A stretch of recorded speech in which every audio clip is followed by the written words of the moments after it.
यो WhatsApp guys, कैसे हैं आप सभी लोग। तो स्वागत है आपका न्यूटन्स लॉ ऑफ मोशन के लेक्चर नंबर 5 में। आज हम पढ़ेंगे वेज कंस्ट्रेंट और बात करेंगे थोड़ी वेइंग मशीन पे, वेइंग मशीन वर्क कैसे करती है। और हमारे जो 2 क्वेश्चंस रह गए थे पिछली क्लास में, हमने होमवर्क दिया था, तो आज उसको भी डिस्कस करेंगे। तो आइए इस लेक्चर को जल्दी से शुरू करते हैं।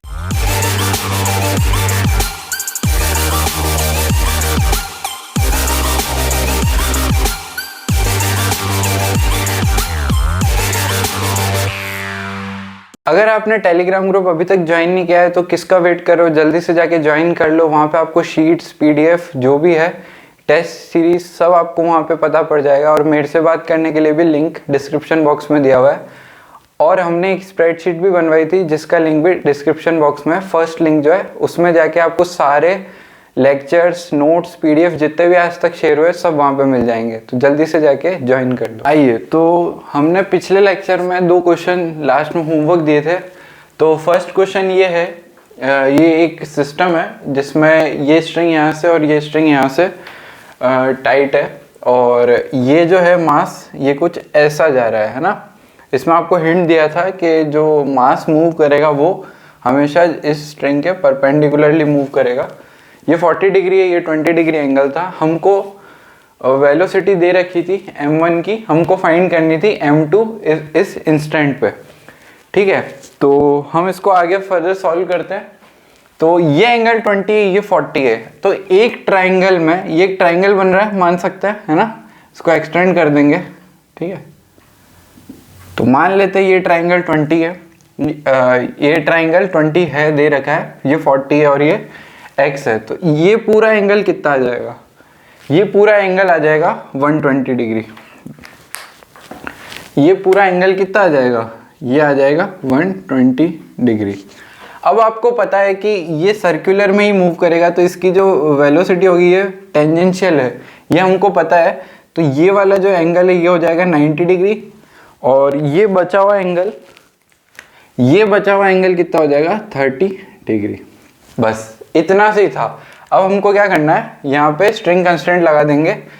तो हम लिखेंगे v cos 30 से ही आगे जा रहा है, तो माइनस v cos 30 प्लस 0, इस पे लगाते हैं।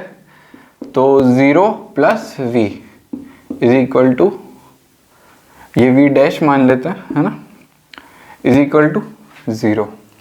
तो यहाँ से v की वैल्यू क्या आ गई? v डैश cos 30, cos 30 की वैल्यू होती है √3/2।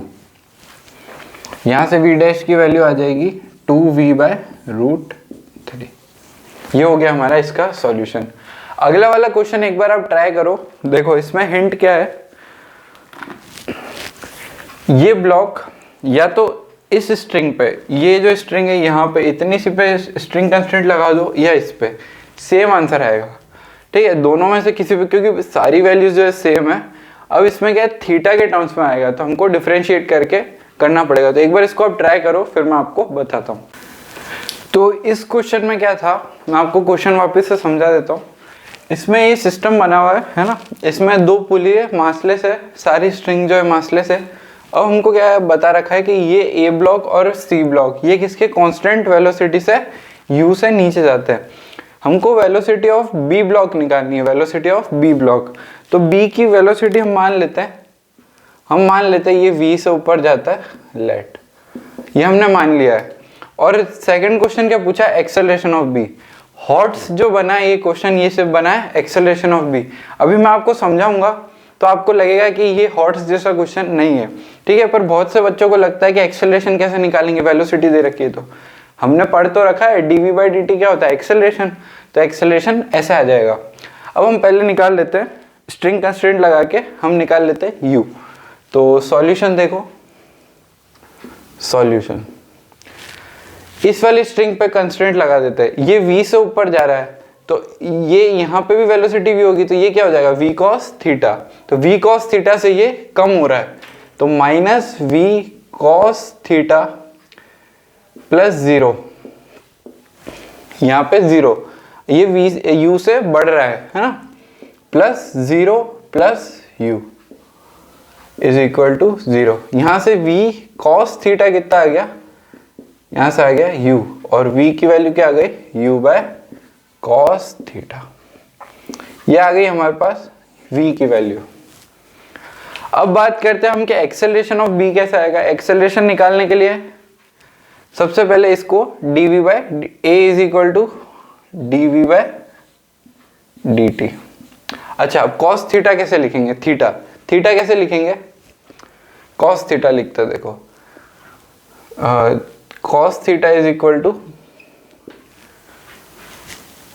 This upon this. तो ये क्या है, y बेस अपॉन हाइपोटेनियस। तो बेस कितना है इसका y, और हाइपोटेनियस कितनी हो जाएगी इसकी, हाइपोटेनियस हो जाएगी under root B square plus Y square. Cos theta क्या आ जाएगा, y अपॉन under root B square plus Y square. चलिए dv बाई dt क्या हो जाएगा, u by cos theta. u का डिफरेंशिएशन क्या होगा बताओ,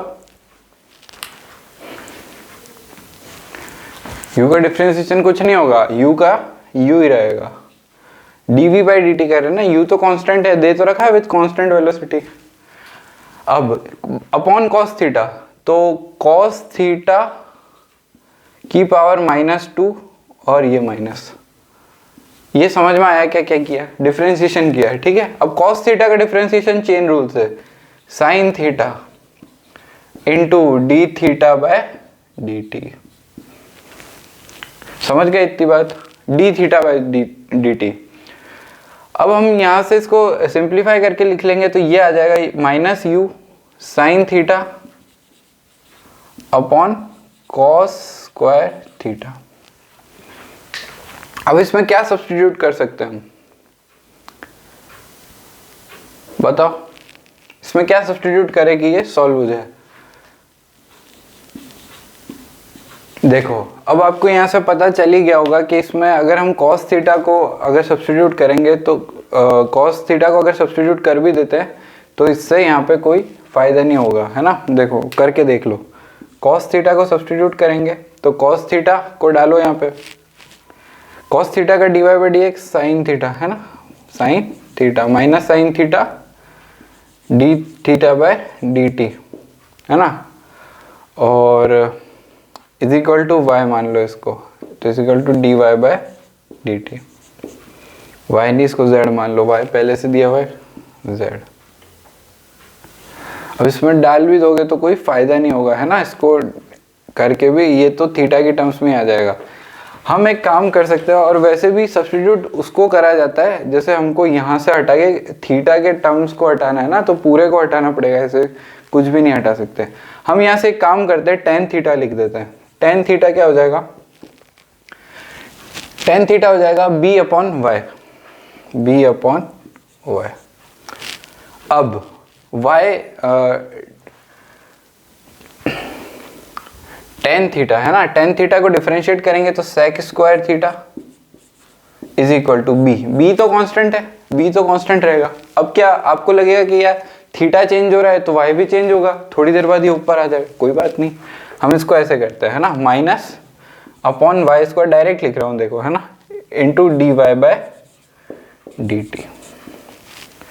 समझ गए, D Y by D T. अब D Y by D T क्या है, वाई कम हो रहा है टाइम के रेस्पेक्ट में, तो y कम हो रहा है टाइम के रेस्पेक्ट में कितने से, v से, तो v तो हमने निकाल ही लिया है, तो हम यहाँ पे dy बाई dt को लिख सकते हैं v से, इसको रिप्लेस कर देते हैं v से, तो sec square theta d theta by dt, ये किसके बराबर हो जाएगा, minus B square upon this के बराबर, या फिर यहाँ से d थीटा बाई dt की वैल्यू निकाल लेते हैं, ये बराबर हो जाएगा minus B Y square sec square theta और यहाँ पे v। अब यहाँ पे इसको उठा के यहाँ डाल दो, तो इस पूरी टर्म को यहाँ हम सब्स्टिट्यूट करेंगे तो क्या आएगी, minus U sine theta upon cos square theta D theta by D T minus B V Y square sec square theta. यहां से दिख रहा है कि सेक स्क्वायर थीटा और कॉस स्क्वायर थीटा कैंसिल हो जाएंगे, और यहां से इसकी वैल्यू क्या आ जाएगी माइनस, और v की वैल्यू डाल देते हैं you square minus you square upon cos theta. समझ में आया? चलो एक बार मैं आपको सिंपल से सब्स्टिट्यूट करके बता देता ताकि कंफ्यूजन ना हो। Minus U sine theta minus B into this u upon cos theta. ये आपको समझ में आ गया, u अपॉन कॉस थीटा है ना, और अपॉन में y स्क्वायर। अब क्या करेंगे, इसको सॉल्व कर लो। माइनस से माइनस गया तो यहाँ क्या आ जाएगा प्लस, है ना, u स्क्वायर b और अपॉन में y square. Sign theta upon cos theta क्या होगा टेन थीटा, और टेन थीटा क्या है b अपॉन वाई, तो इसको डायरेक्ट लिख देते हैं b अपॉन वाई। तो यहाँ से क्या आ गया आंसर हमारा u square b square upon Y cube. ठीक है, तो ये हो गया हमारा क्वेश्चन सॉल्व। अब अगला जो हमारा टॉपिक है वो है वेइंग मशीन। वेइंग मशीन आपने अपने घरों में देखी होगी, या रेलवे स्टेशन पे या कहीं पे भी आपको काम पड़ा होगा तो आपने कभी ना कभी अपना वेट तो मेजर किया होगा, है ना, या स्कूल में या फिर। तो आपको क्या लगता है वेइंग मशीन जो है किस प्रिंसिपल पे वर्क करती है? आपको लगता है कि वो आपके बॉडी का वेट वेइंग मशीन क्या करेगी, वेट करेगी, है ना। तो कैसे हम उसको वेइंग मशीन से अलग अलग वेट सिर्फ अर्थ पे लेके आ सकते हैं, हम देखते हैं। ठीक है, तो हेडिंग डालते हैं वेइंग मशीन। छोटा सा टॉपिक है, फिर हम बात करेंगे वेज कंस्ट्रेंट।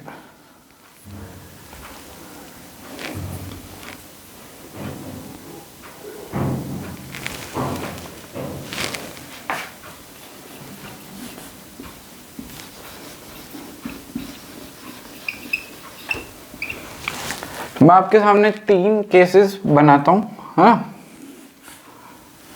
उसमें हम देखते हैं अलग अलग कैसे वेरी करता है। सबसे पहले तो मैं आपको ये बता दूं कि वेइंग मशीन जो है वो आपका वेट नहीं नापती है। वेइंग मशीन जो है उसके ऊपर लगने वाला नॉर्मल मेजर करती है। तो सबसे पहले हम ये लिख लेते हैं, वेइंग मशीन मेजर्स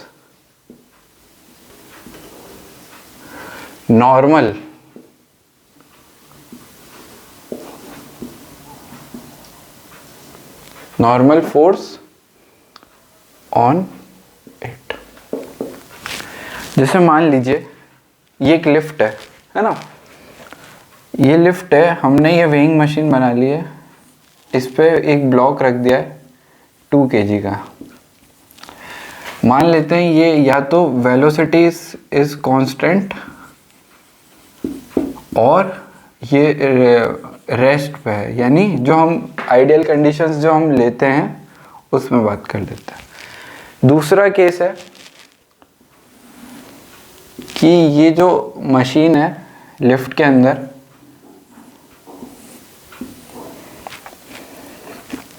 ये 2 मीटर पर सेकेंड से एक्सेलरेट कर रही है ऊपर। ठीक है, ये ब्लॉक जो है 2 kg का है इसमें भी, तो इसमें हमको नॉर्मल फोर्स निकालनी है। ठीक है, जो मेजर इस वेटिंग मशीन में जो मेजर आएगा, मान लीजिए यहाँ पे आता है कुछ मेजर, हाँ। एक थर्ड केस है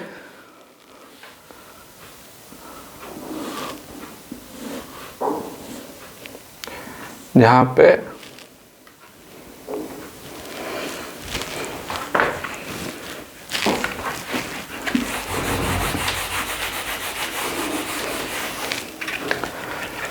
जो लिफ्ट है वो नीचे की तरफ एक्सेलरेट करती है 2 मीटर पर सेकेंड से।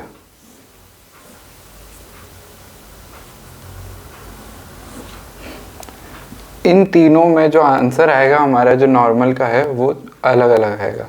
कैसे, अभी हम बात कर लेते हैं। 2 मीटर पर सेकेंड स्क्वायर, ये इसकी कोई रीडिंग है। ठीक है, अब हम इसका FBD बना लेते हैं ब्लॉक का। तो एक इसके ऊपर लगेगा नॉर्मल और एक इसके ऊपर लग रहा है mg। और एक्सेलरेशन क्या है, ये रेस्ट पे तो एक्सेलरेशन क्या हो जाएगा 0, और वेलोसिटी भी कांस्टेंट है तो भी एक्सेलरेशन हो जाएगा 0। तो n minus M G is equal to 0। तो n यहाँ पे कितना आ जाएगा, g को मान लेते हैं, let is equal to 10 metre per second square. कितना आ गया ये 20 न्यूटन। तो इसका वेट क्या हम मेजर करते हैं, इसका वेट हम लिख देते हैं 20 kg। असल में जो होता है वो मास होता है 2 kg और वेट हम लिख देते हैं 20 kg g से मल्टीप्लाई करके, जो हम रोज हम क्या करते हैं, वेट जहाँ पे भी आप मेजर करवाते हैं तो वो ऐसे निकाला जाता है। अब ये जा रहा है 2 मीटर पर सेकेंड से ऊपर। इसका FBD बनाएंगे तो n लगेगा इसके ऊपर लगेगा mg, है ना। ब्लॉक का अगर बनाया तो सिर्फ ब्लॉक का बना रहे हैं, ये है mg और ये लग रहा है इसके ऊपर नॉर्मल। इसका एक्सेलरेशन भी है, कैसे, ऊपर। अगर हम ऊपर को पॉजिटिव मान रहे हैं तो n minus M G is equal to M A, n is equal to M A plus G, 2 into 2 plus 10 यानी 24 न्यूटन।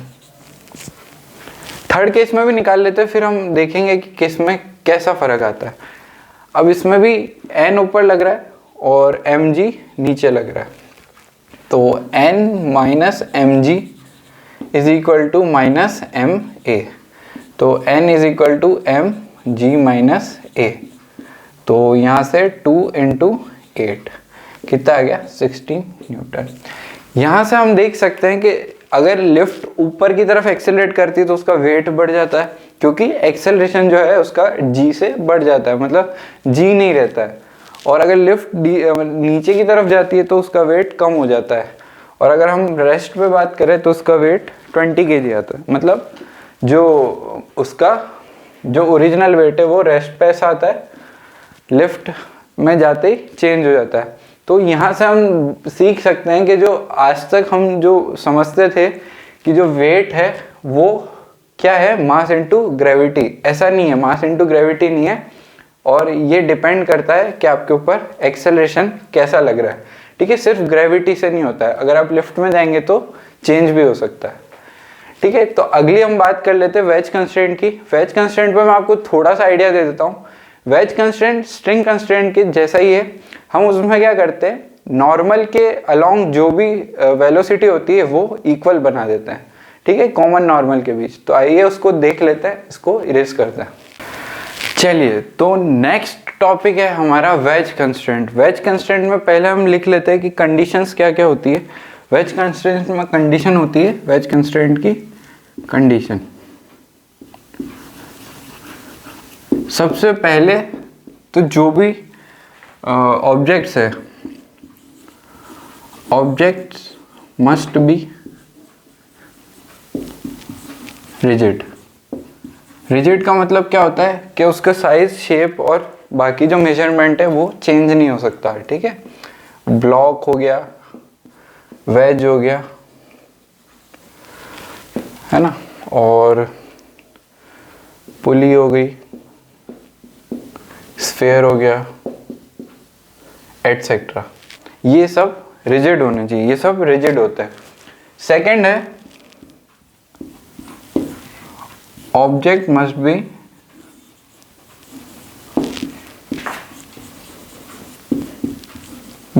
इन कांटेक्ट, ठीक है। तो ये दो कंडीशंस हमने बात कर ली कि वेज कंस्ट्रेंट की होनी चाहिए। अब बात करते हैं कि वेज कंस्ट्रेंट में अप्लाई कैसे करेंगे।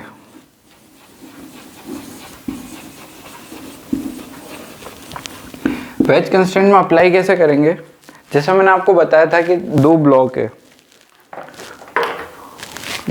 है, मान लीजिए ये कुछ ऐसा है,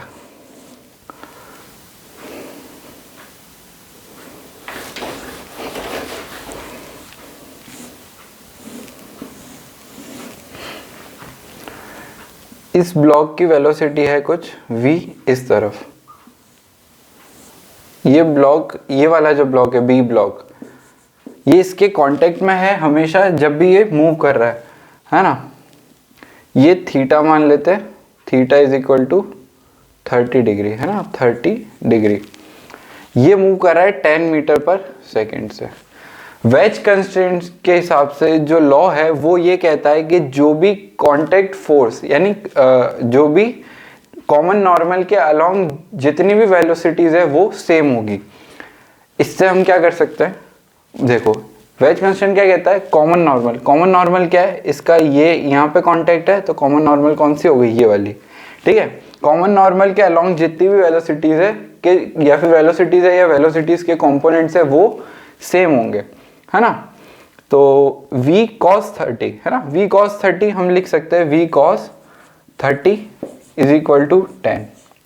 अब यहां से cos 30 की वैल्यू डालो तो हमको क्या मिल जाएगी, v की वैल्यू।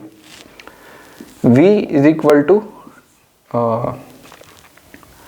5, cos 30 की वैल्यू होती है √3/2, तो 20/√3। ऐसे ही सिंपल क्वेश्चंस आएंगे, है ना। फिर धीरे धीरे हम आगे बढ़ेंगे। तो वेज कंस्ट्रेंट की प्रॉपर डेफिनेशन में आपको लिखा देता हूं, ठीक है। Components of velocities along common normal. Common normal का मतलब क्या हो गया, ऑफ ऑब्जेक्ट्स इन कांटेक्ट, है ना, objects in contact.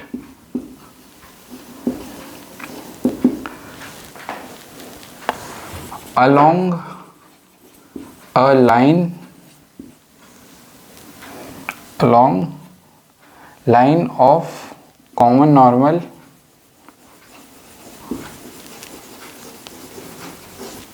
must be equal।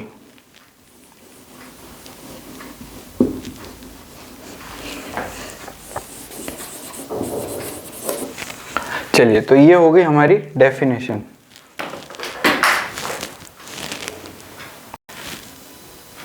एक बार आप वो एग्जाम्पल भी नोट कर लो, है ना। एक एग्जाम्पल डाल के फिर हम इसको इरेज करके, एग्जाम्पल इसको इरेज करके फिर आगे क्वेश्चंस करते हैं। पहले आपको कुछ कॉमन नॉर्मल निकालना सिखाऊं क्या, डायरेक्ट क्वेश्चन से आप सीख लेंगे। हम क्वेश्चन ही करते हैं, उसमें से धीरे धीरे आप खुद ही समझ जाएंगे कॉमन नॉर्मल कैसे निकालता है।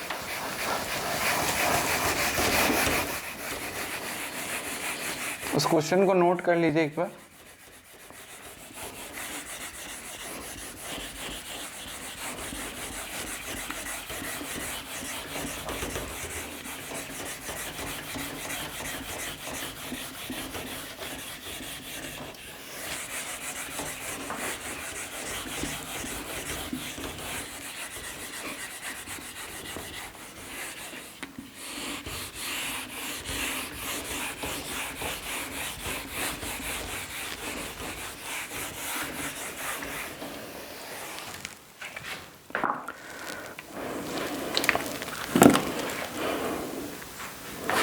चलिए, तो फर्स्ट क्वेश्चन है क्वेश्चन 1।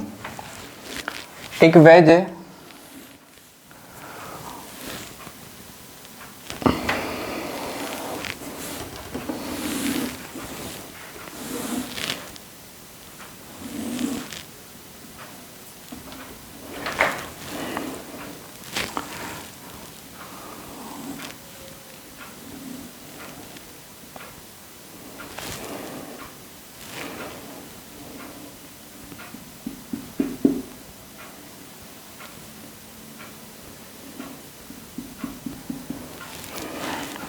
एक ब्लॉक है कुछ ऐसे शेप का है, और क्या हो रहा है, ये b से नीचे आ रहा है, b वेलोसिटी से नीचे आ रहा है, और ये a वेलोसिटी से आगे जा रहा है।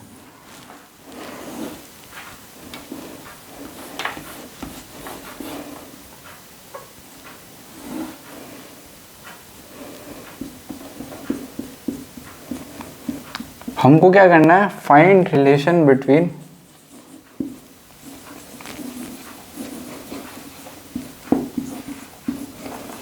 A and B। Find relation between A and B. Second question,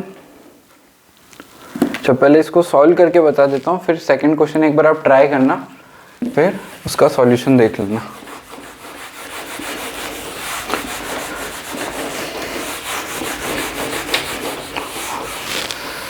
अब इसमें हम लगाएंगे वेज कंस्ट्रेंट, ठीक है। तो वेज कंस्ट्रेंट क्या कहता है कि कॉमन नॉर्मल के अलोंग जितनी भी वेलोसिटीज होगी वो सेम होगी। तो कॉमन नॉर्मल क्या आएगी इसकी, कॉमन नॉर्मल कुछ इस तरह से आ जाएगी। कॉमन नॉर्मल के अलोंग कितनी भी वेलोसिटीज है वो सेम होनी चाहिए, है ना, मस्ट होनी। अब यहाँ पे बी वेलोसिटी से नीचे जा रहा था, ये एंगल थीटा है, ये एंगल भी थीटा होगा, और ये वाला जो एंगल हो जाएगा ये वाला भी थीटा होगा। कैसे, देखो ऐसे, ये वाला एंगल 90 माइनस थीटा होगा, ठीक है, ये 90 है तो ये 90 माइनस थीटा, तो क्या आ जाएगा, ये थीटा, ये आ गया थीटा। और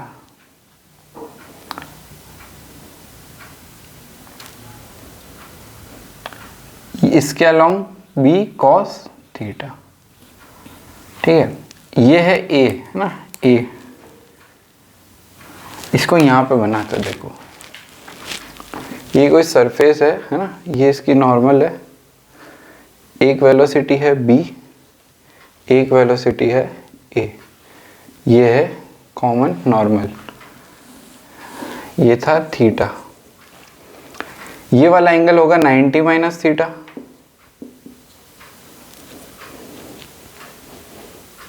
माइनस थीटा, ये हो जाएगा थीटा। कैसे, ये 90 और ये 90 माइनस थीटा, तो ये थीटा, और ये हो जाएगा 90 माइनस थीटा। अब यहाँ से ए और बी में रिलेशन निकालना है, तो इसके अलोंग बी की वेलोसिटी आ जाएगी बी कॉस थीटा, और इसके अलोंग ए की वेलोसिटी आ जाएगी ए साइन थीटा। समझ गए। अब बात करते हैं A sine theta is equal to B cos theta. ये कैसे हुआ, बाय वेज कंस्ट्रेंट।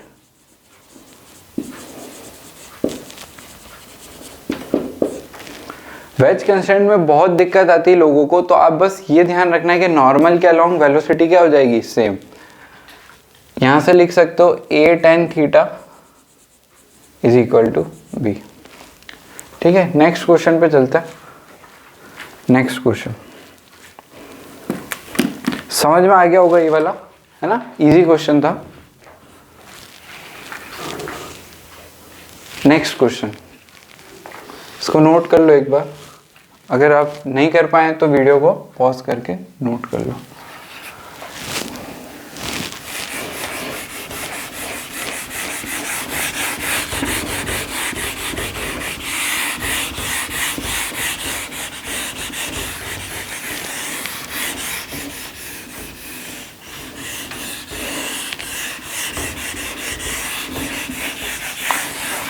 अगर आपको इसके शॉर्ट वन शॉट वीडियोस भी चाहिए, है ना, तो आप कमेंट सेक्शन में बताना, तो हम वन शॉट वीडियोस भी इसकी अपलोड कर देंगे विद शॉर्ट नोट्स, ठीक है।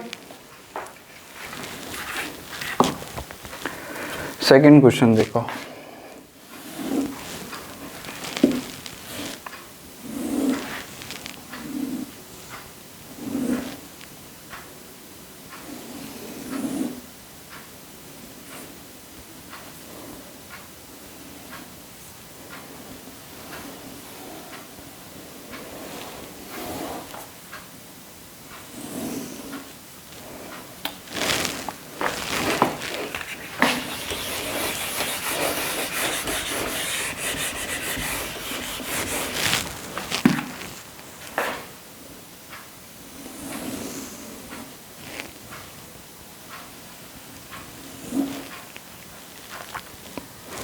ये वाला एंगल है 30,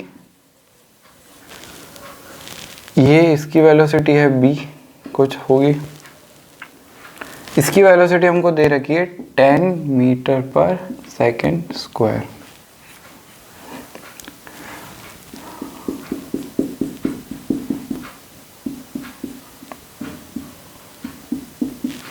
फाइंड बी। कैसे करना है? बिल्कुल ऐसे ही करना है ना। चलो एक बार आप वीडियो को पॉज करके ट्राई करो, फिर मैं आपको इसका सॉल्यूशन बताता हूँ। आपने वीडियो को पॉज करके ट्राई कर लिया होगा, तो इसका सॉल्यूशन डिस्कस करते हैं।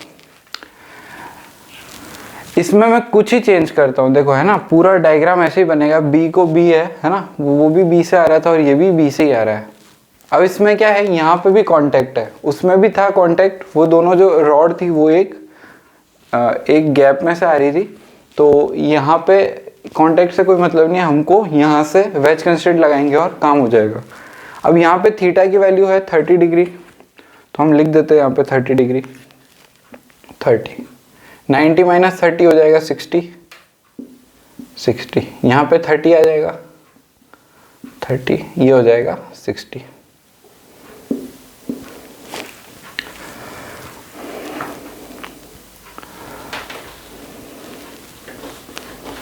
बाकी पूरा सेम ही बनेगा, है ना। तो आप एक बार आप ट्राई करके इसका आंसर कमेंट सेक्शन में बता दो, क्वेश्चन 2 का आंसर अगर कर लिया है तो। नहीं तो देखो, b cos 30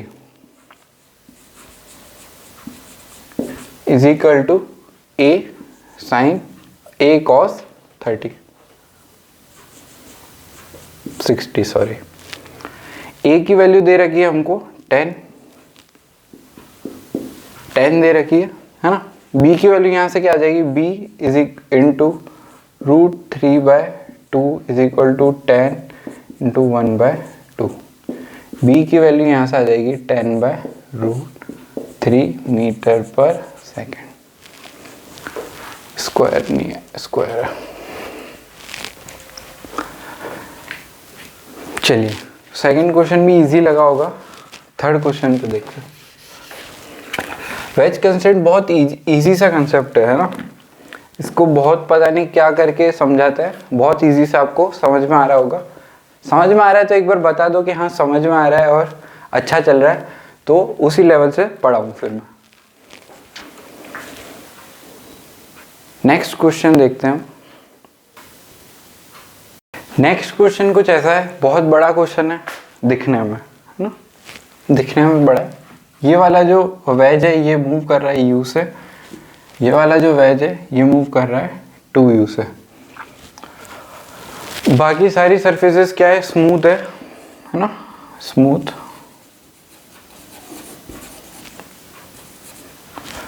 और हमको क्या निकालना है, वेलोसिटी ऑफ सिलेंडर।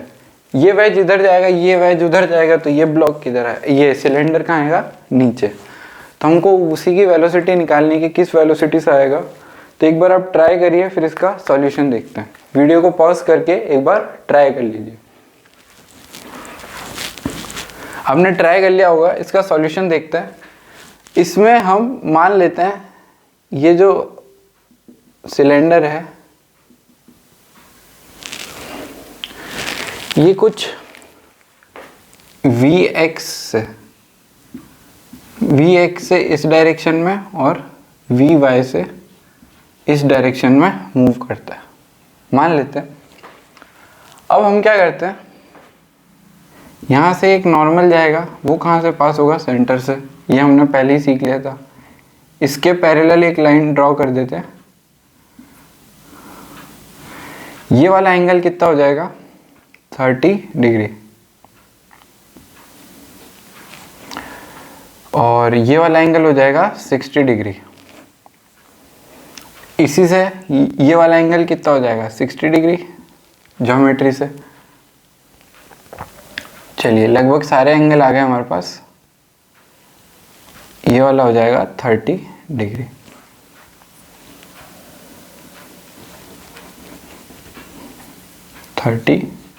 डिग्री ये है Vy, हमने मान लिया है कुछ। अब हमको क्या करना है, दो वेरिएबल है Vx और Vy, हमको दो इक्वेशन बनानी पड़ेगी। एक बनाते हैं यहाँ पे, एक बनाते हैं वहाँ पे, इसको 1 मान लेते हैं, इसको 2 मान लेते हैं। On applying wedge constraint, WC से डिनोट कर रहा हूँ वेज कंस्ट्रेंट ऑन 1। नॉर्मल, इसका नॉर्मल कैसा आएगा, इसी डायरेक्शन में आएगा, तो इसी डायरेक्शन में सारी जो वेलोसिटीज है ये इसका नॉर्मल आएगा, है ना। तो इस डायरेक्शन में सारी वेलोसिटीज क्या हो जाएगी, सेम। तो Vx is equal to 2u। अब क्या अप्लाई करते हैं हम वेज कंस्ट्रेंट ऑन 2।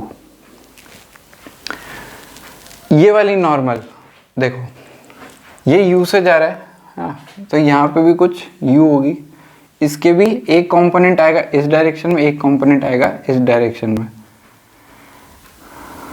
ये वाला एंगल 60 है, तो ये वाला एंगल कितना हो जाएगा, 60। ठीक है, ज्योमेट्री है इस क्वेश्चन में, बस बेसिकली इसमें क्या है, ज्योमेट्री। चलो, क्योंकि ये तो 90 होगा ना, क्योंकि ये नॉर्मल है। अब बात करते हैं वेज कंस्टेंट हम लगा रहे हैं सेकंड पे, ये जा रहा है u से, तो u cos 60, u cos 60 is equal to vy cos 30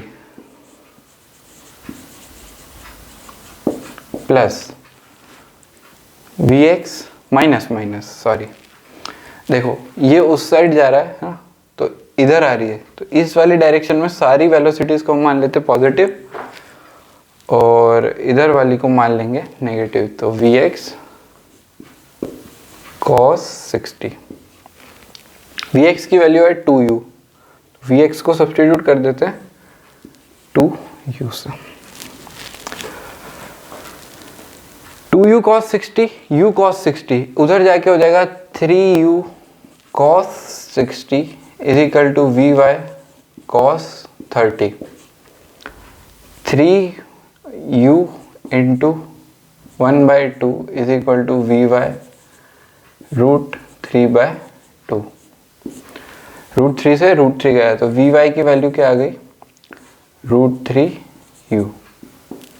Vx की वैल्यू है 2u, Vy की वैल्यू है √3u, तो V नेट जो आएगा, V रिजल्टेंट जो आएगा कुछ इस डायरेक्शन में आएगा।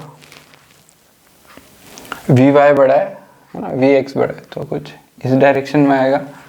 और कितना आएगा, V रिजल्टेंट आएगा √ Vx का होल स्क्वायर प्लस Vy का whole square is equal to 4u square plus 3u square is equal to √7u। समझ में आया ये क्वेश्चन? इसमें क्या था, ज्योमेट्री थोड़ी थी उसको लगानी थी, बाकी सब इजी था। तो आपको अब धीरे धीरे समझ आ रहा होगा कि वेज कंस्ट्रेंट को यूज कैसे करते हैं। आगे कुछ क्वेश्चंस करते हैं जिसमें स्ट्रिंग कंस्ट्रेंट और वेज कंस्ट्रेंट दोनों यूज होके क्वेश्चन सॉल्व होगा। तो एक बार इस क्वेश्चन को नोट कर लो, फिर आगे बढ़ते हैं।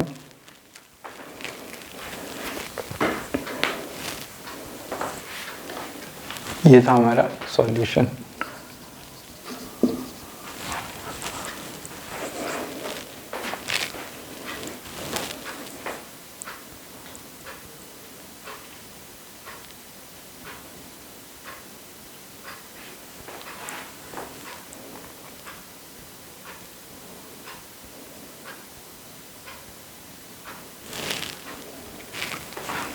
नेक्स्ट क्वेश्चन ऐसा है, ये एक ब्लॉक है ए ब्लॉक और एक ये बी ब्लॉक है।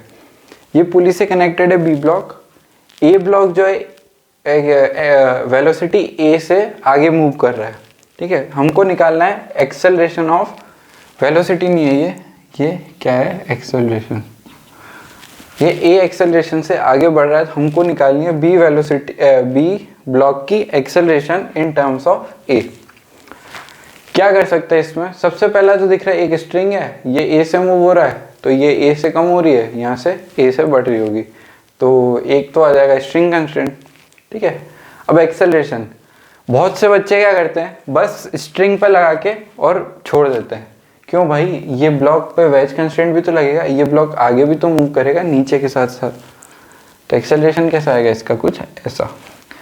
तो acceleration of B is equal to acceleration of B A plus acceleration of B.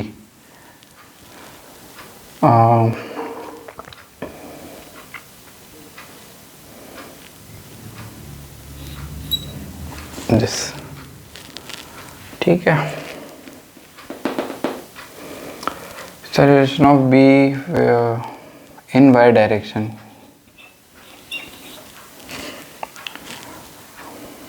चलिए तो आगे हम इसको सॉल्व करते हैं। सबसे पहले हम लगा देते हैं string constraint. String constraint apply string constraint.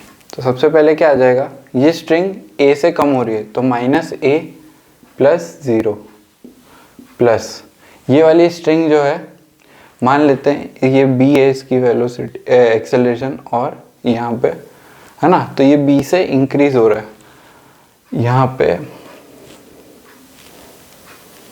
ये 0 है और ये b से इंक्रीज हो रहा है, 0 plus B is equal to 0। तो b की वैल्यू क्या आ गई, a। तो इन y डायरेक्शन में क्या आ गया, a। इन y डायरेक्शन तो j कैप। अब AB की वजह से नॉर्मल आएगा ऐसे, ये A से मूव कर रहा है तो ये भी किससे मूव करेगा, A से। तो यहाँ क्या आ गया, A I कैप। अब A का एक्सेलरेशन ऑफ B क्या आ जाएगा, एक्सेलरेशन ऑफ B का mod is equal to A square plus A square is equal to 2A।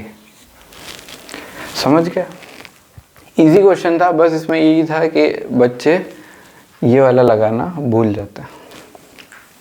आगे बढ़ते हैं नेक्स्ट क्वेश्चन पे। नेक्स्ट क्वेश्चन इसी का भाई है, बस थोड़ा सा और नेक्स्ट लेवल का।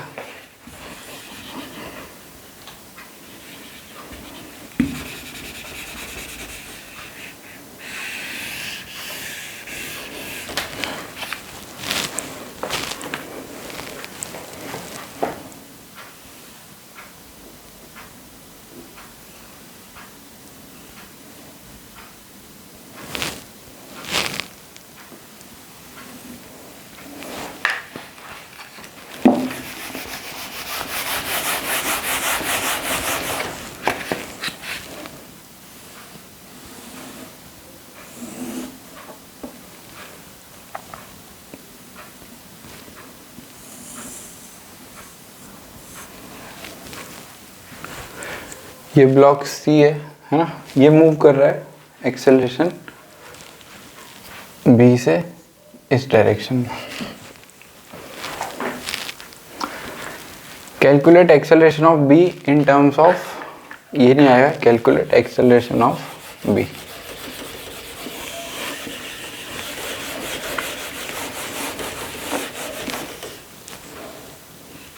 चलिए इसको एक बार ट्राई कर लीजिए।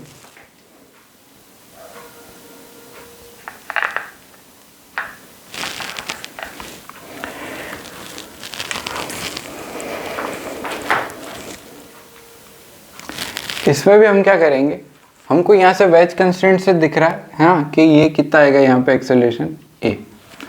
यहाँ पे हम मान लेते हैं सी, हम लगाते हैं string constraint by string constraint. अब देखिए ये वाली स्ट्रिंग कितने से कम हो रही है, ए से, माइनस ए प्लस 0 है ना, ये फर्स्ट वाली। सेकेंड वाली ये कम हो रही है क्या, नहीं, बढ़ भी नहीं रही है। अब ये वाली स्ट्रिंग यहाँ से ये आगे जा रहा है तो ये b से कम हो रही है, तो माइनस b, इधर से माइनस a प्लस ये वाली स्ट्रिंग c से बढ़ रही है, c plus 0 is equal to 0।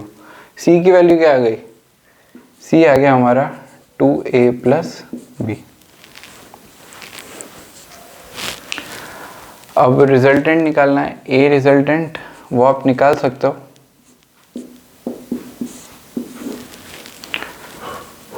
To A plus B का होल स्क्वायर प्लस ए स्क्वायर। यहाँ से इसको सॉल्व करके आ जाएगा ए रिजल्टेंट।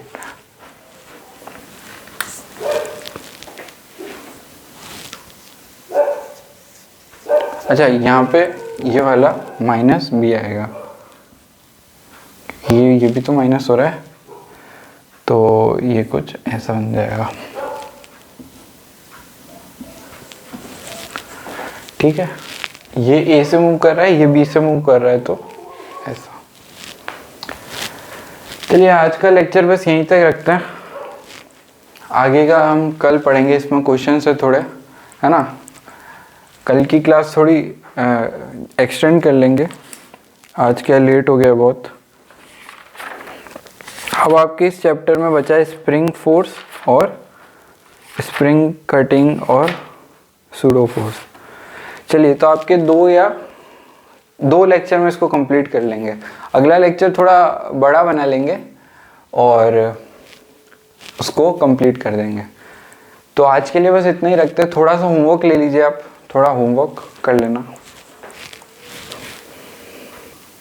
आज के होमवर्क में आप कर सकते हैं एक्सरसाइज 1 पार्ट 1 और एक्सरसाइज पार्ट 2 में। एक्सरसाइज 1 पार्ट 1 में सेक्शन डी और एक्सरसाइज 1 पार्ट 2 में सेक्शन डी। ये आप ट्राई करना। इसमें स्प्रिंग कांस्टेंट और वेज कांस्टेंट के क्वेश्चंस है। ठीक है, हम थोड़े क्वेश्चंस जो है वेज कांस्टेंट के अगली क्लास में करेंगे। तो आज के लिए बस इतना ही रखते हैं। Thanks for watching.